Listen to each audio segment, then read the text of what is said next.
ഹർത്താലൊക്കെ ആയിട്ടേ ഇന്നെല്ലാവരും വീട്ടിലുണ്ടല്ലോ. എന്നാൽ പിന്നെ വൈകിട്ടേ ഓട്സുമ്മൽ അങ്ങോട്ട് പിടിക്കാമെന്ന് വിചാരിച്ചിട്ടാ. അപ്പോൾ ഇതാ ഓട്സ് ഉണ്ടാക്കാൻ വേണ്ടിയിട്ടേ ഞാൻ കുറച്ച് വെള്ളം എടുത്തുങ്ങാണ്ട് അടുപ്പത്ത് വെച്ചിരിക്കണോ.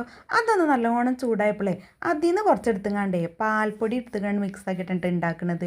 തനിയെ ഓട്സ് അങ്ങ് ഉണ്ടാക്കി കുടിച്ചിട്ടുണ്ടെങ്കിൽ ആർക്കും അങ്ങനെ ഉണ്ട് പോവില്ല. അപ്പോൾ ഇതാ പാൽപ്പൊടിയിലാണ് കേട്ടോ നമ്മൾ ഉണ്ടാക്കിയിരിക്കുന്നത്. പിന്നെ പഞ്ചസാര ഇടുന്നത് അത്ര കണ്ട് നന്നല്ലെങ്കിലും ഒരു 2 സ്പൂൺ ഇട്ടുകിട്ടാ. എല്ലാം ഉണ്ടെങ്കിൽ അങ്ങോട്ട് ഇറങ്ങുമല്ലോ. അപ്പോൾ ഒരു 2-3 സ്പൂണ് പഞ്ചസാര ഇട്ടുകന് കേട്ടോ, ഓവറാക്കിയിട്ടൊന്നുമില്ല.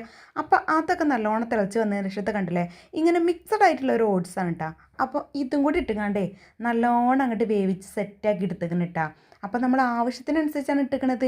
കൂടുതൽ വെള്ളമില്ല, കൂടുതൽ ഓട്സും ഇല്ല കേട്ടോ. അപ്പോൾ ആ ഒരു പാകത്തിന് കുടിക്കാനുള്ള അളവിലാണ് എടുത്തിട്ടുള്ളത്. അപ്പം ഇത്രയൊക്കെ ഉള്ളൂ കേട്ടോ ഇന്നത്തെ വൈകുന്നേരത്തെ വിശേഷം. നിങ്ങൾക്ക് വീഡിയോ ഇഷ്ടപ്പെടുന്നുണ്ടെങ്കിലേ ഒന്നങ്ങോട്ട് സബ്സ്ക്രൈബ് ചെയ്ത് കാണാൻ വേണ്ടിയിട്ട് മറക്കരുത് കേട്ടോ. പിന്നെ സപ്പോർട്ട് ഉണ്ടാവണം കേട്ടോ. നമ്മുടെ മിനി വ്ളോഗും കൂടി ഒക്കെ ഒന്ന് കണ്ടും കണ്ടേ ഒന്ന് സപ്പോർട്ട് ചെയ്യണം.